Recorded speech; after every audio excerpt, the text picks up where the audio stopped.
নমস্কার বন্ধুরা, আমি শর্মিলা লাহাস কিচেনে জানাই সকলকে স্বাগত। আজকে আমি আপনাদের জন্য নিয়ে এসেছি চটজলদি তৈরি হয়ে যাওয়ার একটি খাবার রেসিপি, বাটিতে আলুর চচ্চড়ি। বাটি আলুর চচ্চড়ি কিন্তু আমাদের সকলেরই ভীষণ প্রিয়, তাই চলুন দেরি না করে দেখে নিই। প্রথমে আমি আলু আর পেঁয়াজ সরু সরু করে কুচিয়ে নিয়েছি।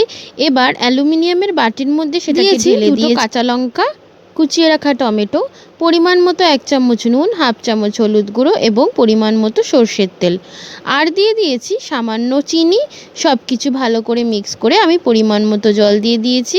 এবার গ্যাসের ফ্লেমটাকে অন করে আমি 10 মিনিটের জন্য রান্নাটা তৈরি হতে বসিয়ে দিলাম। ঠিক 10 মিনিট পর আমি ঢাকনাটা সরিয়ে দেখতেই পাচ্ছি কত সুন্দর আমার আলুর তরকারিটা রেডি হয়ে গেছে।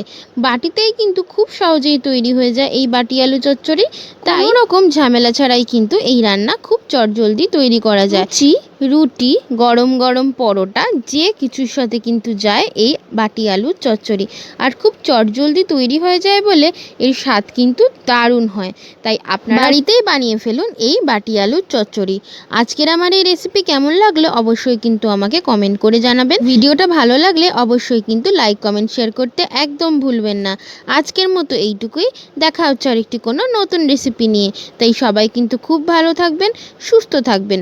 আর এইরকমই নতুন নতুন আর ডিলিশিয়াস রেসিপি দেখার জন্য কিন্তু সাবস্ক্রাইব করে নিতে হবে লাহাস কিচেন চ্যানেলকে। চ্যানেল সাবস্ক্রাইব করা কিন্তু ভীষণ সোজা। চলে যেতে হবে ইউটিউবে আর সার্চ করে নিতে হবে লাহাস কিচেন চ্যানেলকে। চ্যানেল সার্চ করে অবশ্যই কিন্তু সাবস্ক্রাইব করে দিতে হবে এবং বেল নোটিফিকেশনকে কিন্তু অলে রেখে দিতে হবে। আর যে সকল বন্ধুরা এই ভিডিও আমার ইউটিউব থেকেই দেখছেন তারাও কিন্তু ভিডিওটা অবশ্যই লাইক এবং চ্যানেলটিকে সাবস্ক্রাইব করে দেবেন। আজকের মতো এইটুকুই, আসি, টাটা।